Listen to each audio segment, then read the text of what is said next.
Եվրամիությունը ոչ մի ձև չի հարմարվում Վրաստանի գործող իշխանությունների ընտրությամբ եւ գիտենք նաեւ նայեք այս դեպքում նայեք հիշում եք մեծ աղմուկ եւ Վրաստանի հարաբերությունների հետ ներողություն որը ես ասում եմ ես մատի եւ մատանու արանքը բացարձակ չեմ ուզում մտնեմ Եվրամիության եւ Վրաստանի հարաբերությունները թողենք Եվրամիության եւ Վրաստանի ժողովրդին Ադրբեջանական նավթամթերքի Հայաստան ներկրման օրակարգից բանակցությունների շնորհիչներ կա Այն ինչ որ հաստատել եմ ես ազատությանը այս բանը ավել բան չկա եթե լինի առևտրային գաղտնիք չեմ կարող Այսինքն ներողություն ընկերությունը ապրանք է ներկրում Ես դա իրանցից հարցրեք բոլոր ընկերություններին թող հաստատեն կամ չէ ես դրա որ ընկերություններ բերել Դրա մասին մենք պարզաբանել ենք Բաղրամյանի ավելացած, բայց շարունակվում է, ճանապարհին կա, շուտով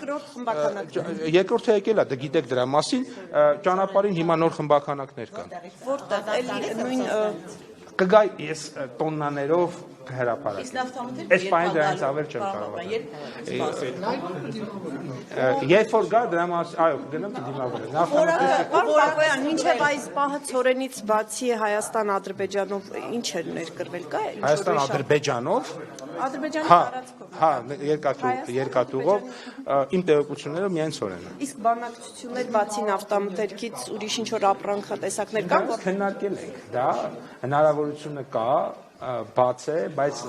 բանը ավելի այս բանը ավելի արդյունավետ է համարվում ցամաքային արտահանումը։ Այնտեղ նկատի ունենք այդ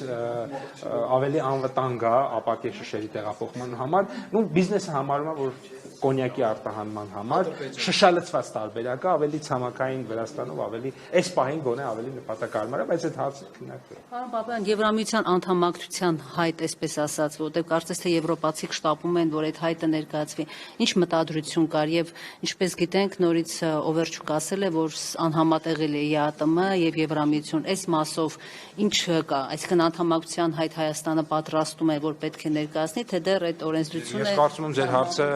ԱԳՆ-ին պետք է ուղղակի ես այդ հարցով չեմ զբաղվում։ Երեք Նարեկ Կարապետյանը ձեզ էր արձագանքել նաև դիպիվս մյուս Դե ես արձագանքել եմ, ես կարծում եմ, որ բավարար արձագանքել եմ, շատ բավարար եւ իհարկե հասկանում եմ մեր լրատվամիջոցների կողմնակալ մոտեցումը, երբ որ Նարեկ Կարապետյանի ուրեմն հոլովակը դուք ձեր էջերում դնում եք, ձեր կայքերի, բայց Գևորգ Պապոյանի պատասխանը երբեք չեք դնում։ Ես հիմա ուղիղ ասում եմ, դա ձեր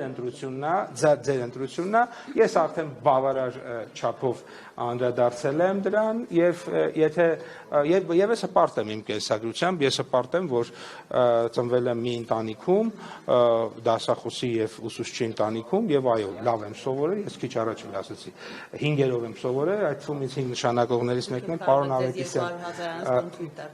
պարոն Ավետիսյանն է, ուրեմն կներեք շարունակեմ, ես լավ եմ սովորել եւ դրա հետևանքով աշխատել եմ ուրեմն տարբեր զուգահեռ ամբողջ կյանքում եւ դասախոսական աշխատանքով մասնավոր պետական, այո, սկսել եմ ներքևից, մարքեթինգի մասնագետ, բաժնի պետ, փոխտնօրեն, հետո падգամավոր, հետո մշտական հանձնաժողովի նախագահ եւ նախարար եւ այո, այնպես չի եղել, որ ծնվել եմ մեծացել եմ, ծնվել եմ, հաց եմ կերել, հետո էլի եմ հաց կերել, կներեք, ասեմ, եւ ի տարբերություն ձեր նշած անձի, պարզապես չեմ ծնվել, հաց չեմ կերել, էլի հաց չեմ կերել ու միանգամից գործարանի տնօրեն չեմ դարձել։ Հիմա էդ այդ մարդու բախտն է, որից ոչ մեկս չունի իմիջայլոց,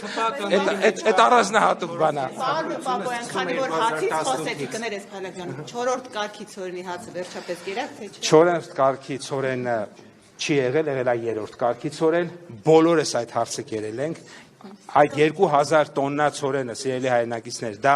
մեր մեկ օրվա եւ մի քանի ժամվա սպառումն է, ամբողջ Հայաստանի բնակչությունը այդ հացը կերել ենք, վերջացրել ենք, այդ ինչ որ մի օրվա ձեր կերած լավաշը կամ բուխանկան Նարեկ ջան, այդ հացից է։ Այնպես որ ես էլ եմ կերել, դու էլ ես։ Պարոն Պապոյան, իսկ այս նոր խմբականակ էլի նույն քանակի է, պարոն Պապոյան, թե ավելի։ Ինչը Այս նոր խմբականակը, որ գալիս է, էլի նույն երրորդ կարգն է եւ նույն քանակի։ Երրորդ կամ երկրորդ։ Նույն քանակի, էլի 2000 տոննա։ Ավելի շատ։ Իսկ Պարոն Պապոյան, հեղուկ գազը թանկացել է հարվածից դարձել է շուրջ 200 դրամ, սա ինչու է պայմանավորվում։ Չեմ կարող ասել։ Շուկայական մրցակցային կանոններ են գործում, եթե պրոբլեմ տեսնենք, եկեք ընդունենք հրապարակային, թող սպառողների իրավունքների պաշտպանության տնտեսական մրցակցության հանձնաժողովը այս հարցը դիտարկի, եթե ես ուղիղ խնդրում եմ հիմա իրենց, եթե կա այդպիսի հարց եւ դա քննարկելի է, անպայման խնդրում եմ Վարույթ Հարությունյան եւ այդ հարցը բացառել։ Ճիշտ եմ հասկանում, օրինակ դուք նույն էլեկտրոմոբիլների այդ արտոնությունը, որ տվել է ԵԱՏՄ-ն, դուք այսպես ասած դա գովերքում եք ԵԱՏՄ-ի հետ աշխատանքը, բայց ընտրությունների մասով ապավինում եք Եվրամիությանը, ճիշտ եմ հասկանում։ Այստեղ երկու աթոռի նստելու է։ Ինչպես են ընդունել օրինակ ԵԱՏՄ-ը։ Ես բոլորի հետ շատ լավ եմ աշխատում։ Որ ես վատ աշխատեի որևէ մեկի հետ, ոչ մեկ մեզ Եվրոպայում էլ, Ռուսաստանում էլ ոչ մի բան չէ դա։ Ես շատ լավ եմ աշխատում, ես գիտեմ ում ինչ պետք է ուզեմ եւ ինչ պետք է դրա դիմաց տալ, որպեսզի դա ստանա։ Եվ ես այդ ամեն ինչը անում եմ նրա համար, որ մեր ժողովրդին հնարավորինս լավ լինի։ Այսինքն եթե դուք չընտրվեք, նշանակում է ինչ որ մի կենտրոնից միջամտել են ընտրություններին, ճիշտ եմ հասկանում։ Եվ ինչու եք եթե այդպես վստահ եք, որ հաղթելու եք, ինչու եք այսպես բոլոր ձեր ընդդիմախոսներին կալանքի տանում եւ այլն։ Ինչն է սա պատճառը։ Հաղթելու վստահ լինելը եւ հանցագործության մեջ մեղադրվող անձանց օրենքով նախատեսված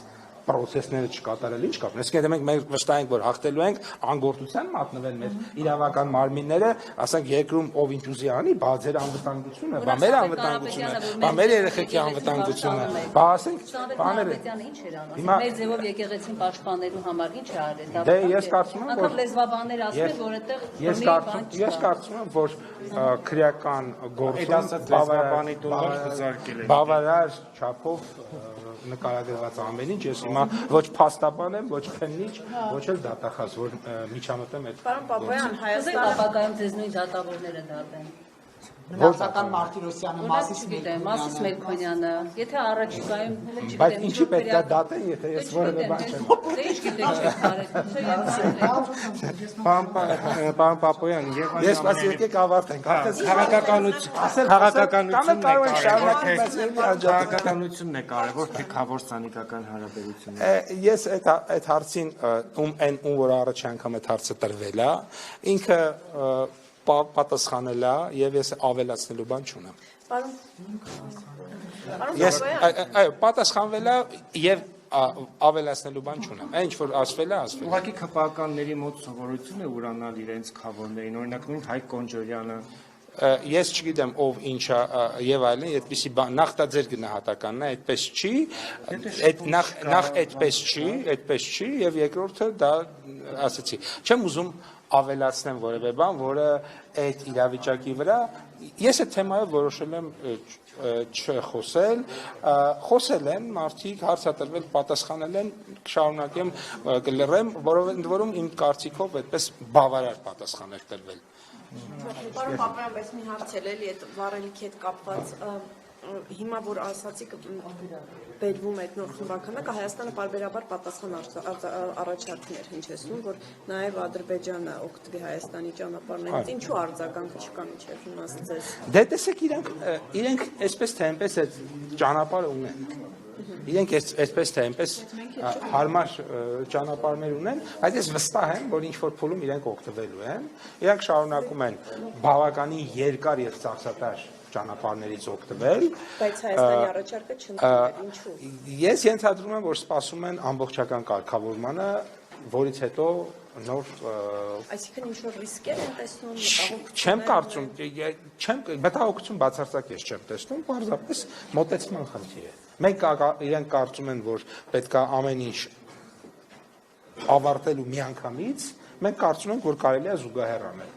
Ես Եվրամիության հետ որ քննադատել են իրենք այդ Հայաստան Եվրամիությունը, այսպես այդ հռչակագրում։ Դե հասկացա ինչ է, ԱԳՆ-ի հետ քննարկելի քասը ես չեմ կարծում, որ մեր մասով որևէ խոչընդոտ։ Չէ, ուզում ասեմ, դա չի խանգարելու իրենք, այսինքն ինչ որ պատճառներ են բռնում չստորագրելու։ Ես կարծում եմ, որ այդպիսի պատճառի առիթ դա վստահաբար չի կարող լինել։ Պարոն Պապյան, հիմա այս ճանապարհով բեռը երբ որ գալիս է, մի երկու անգամ արդեն եկել են տարբեր բեռնատարներ։ Հիմա շահավետության առումով ինչ փոխվեց, այսինքն նախորդ երթուղին եւ այս երթուղին։ Լավ հարց եք տալիս, որովհետեւ ուրեմն մի այսպեսի հարց տամ ձեզ, իրավիճ նկարագրեմ։ Ուրեմն նախորդ տարի այս ժամանակ ես նայում եմ ինվոյսները 190-ից $200 ենք Ռուսաստանից սահմանին ստացել ուրեմն բեռնափոխադրումով ցորենը։ Այսօր գները 275-ը ցորենի։ Այսինքն ինքը ուղղակի գինը փոխվել է, գինը բարձրացել է։ Հիմա սա կարա օրինակ նպաստի, որ ավելի արագ ստանանք, ավելի անխափան ստանանք, 10 կամ $20 օրինակ ավելի էժան ստանանք։ Այո, բայց ես ուզում եմ ասել, այլ գործոնները ավելի շատ են ազդում։ Մենք ստեղ կարող է այս եղանակով $20 գինի իջացնենք, բայց տեսեք, այն մի տարբերակում մինչև $85 ինքը, ասենք, բանը գինը բարձրացել է, որովհետև տեղում անցած տարի բերքը շատ է եղել, ուրեմն գները ավելի ցածր են, այս տարի բերքը ավելի քիչ է եւ գները բնականաբար բարձրանում են։ Այսինքն ուզում եմ ասեմ, կարող ենք ակնկալել տեսականորեն, որ ավելի արագ կլինի, այո, որտեղ դա ավելի արագ է, հերթերը պակասում են։ Կարող ենք ակնկալել, որ ավելի էժան կլինի, այո, ավելի էժան կլինի, բայց դա հիմա հաջորդ տրամաբանական հարցը կլինի։ Բայց այդ դեպքում հացի գնի վրա ինչքան է ազդելու, ես այդ հարցին չեմ կարող պատասխանել, որովհետև նորից մի հատ ուրիշ օրինակ բերեմ։ Այո, կամ եթե բայց բարձրացել է գինը, կամ հիմա այսօր կուրսը ռուբլու 5 է, չէ՞։ Հիմա եթե վաղը դարձավ 6։ Ավտոմատ բարձրանալու է, կամ վաղը դարձավ 4։ Ավտոմատ իջնելու է, բայց դա իհարկե, եթե դուք առնում եք օրինակ պայմանական ինչ-որ բանը 4 ռուբլով, կամ լավ 1 ռուբլի, մի դեպքում եք 1 ռուբլու համար վճարում եք 4 դրամ, մի դեպքում վճարում եք 5 դրամ, մի դեպքում վճարում եք 6 դրամ։ Այսինքն այնքան շատ գործոններ է ազդում, որ նույնի կերպ հիմա կարող է հացը մեկ այլ գործոնի պատճառով գինը իջնի, բայց սխալ կլինի պնդումը, ես ասեմ, այդ տեսեք, դա միայն երկաթուղու շնորհքն էր։ Այնքան բազմաթիվ գործոններ կա։ Իսկ մարդիկ ոնց են դա զգալու, այդ փոփոխությունը, մարդիկ քաղաքացիները ոնց են զգալու, այդ ոնց ասում եք դա ապաշրջացավ։ Էս ասեցի, պարենային անվտանգություն կա, ընդհանուր առմամբ գների էժանացման վրա էթնի գործոնով